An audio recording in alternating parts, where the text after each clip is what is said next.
Welcome to the rise of terrorism. Before we get into this, let's start with the basics. What is terrorism? Bombings, mass shootings, and even ransom.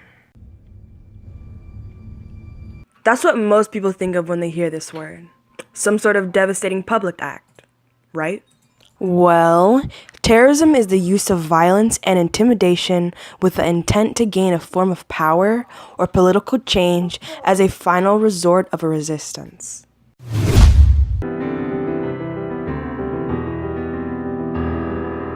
Would you like to continue? When it comes to terrorism, it's almost never done by a single person. They work in groups, and an example of this is the IRA.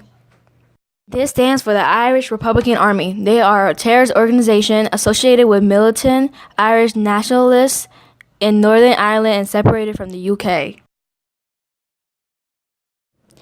And their goal is to annex Northern Ireland into the Republic of Ireland and break away from the UK completely.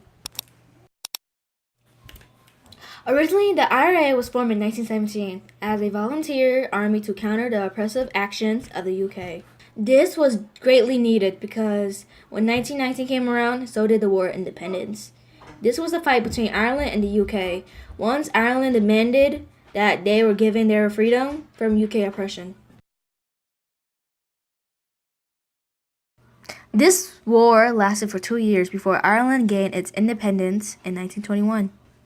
This would be the end of it if a section of Ireland hadn't been under the control of the UK. Despite the agreement made in 1921, Northern Ireland remains within the grasp of the UK, and in retaliation, by 1922, a new IRA has been formed.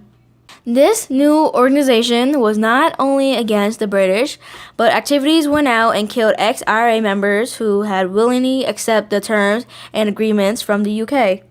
Things only got worse from there. 1968, the Troubles.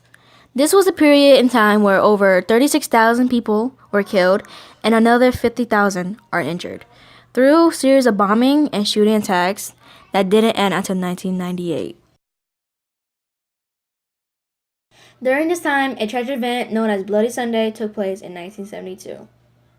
This is when British soldiers opened fire on a crowd of unarmed Irish protesters and killing several. Since then, the IRA activities and violence has dropped greatly. Their last attack in 2015, where an ex-IRA member was shot to death and several small bombings attack were traced to them as well. Congrats! You've made it past level 2. Hooray! Now, let's move on to a group you may be more familiar with. Al-Qaeda ring a bell? It's a militant Sunni Islamist multinational organization, and their ultimate goal is to overthrow multiple governments in order to establish a pan-Islamic caliphate. In the beginning, Al-Qaeda was a resistance group created by Osama bin Laden in 1988 to help Afghanistan push out the Soviets during the Soviet-Afghan War. This was when the Soviets' 40th Army invaded Afghanistan in order to prop up the communist government of the People's Democratic Party of Afghanistan against a growing insurgency from 1979 to 1989. These efforts were backed by the US, feeding them artillery and trained soldiers. Yet from then on, things went south. After the war, bin Laden actively called for the removal of the US soldiers within Saudi Arabia and swore he would target them in 1997. Ignoring his claims, the U.S. stayed active within these borders, and by 1998, Al-Qaeda declared war on the U.S. Then came the attacks. Al-Qaeda had given smaller, less effective attacks in the beginning. We didn't consider them a formidable threat at the time. This all changes with the U.S. Embassy bombing. 2 simultaneous truck bombs exploded in the U.S. embassies of Kenya and Tanzania, killing over 200 people in 1998. This was the first terrorist attack by the Egyptian Islamic Jihad of Al-Qaeda that officially brought them to the U.S.'s attention. Another example being the USS Cole in 2000, when a U.S. naval ship was bombed while it was being refueled in Yemen Aden's harbor. 17 people were killed and 39 were injured. During this time, it was the most deadly attack on a U.S. naval ship since 1987.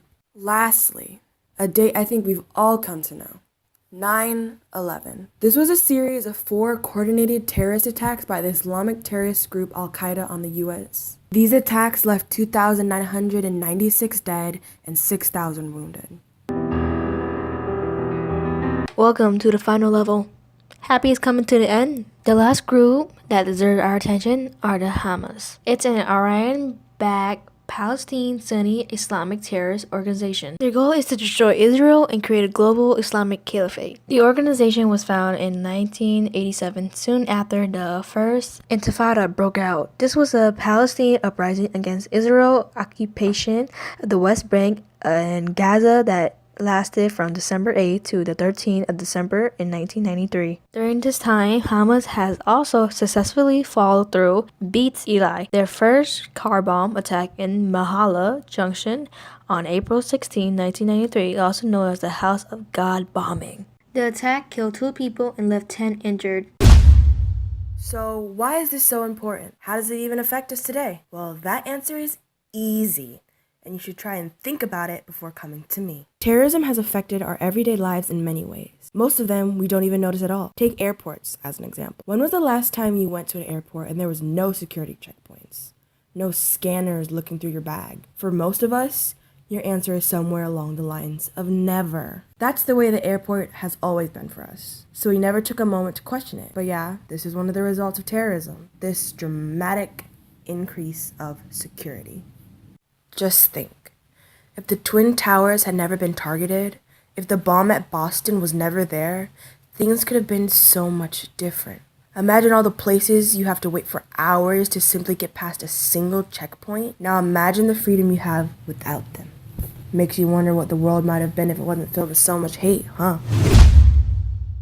I can do anything better than you, yeah.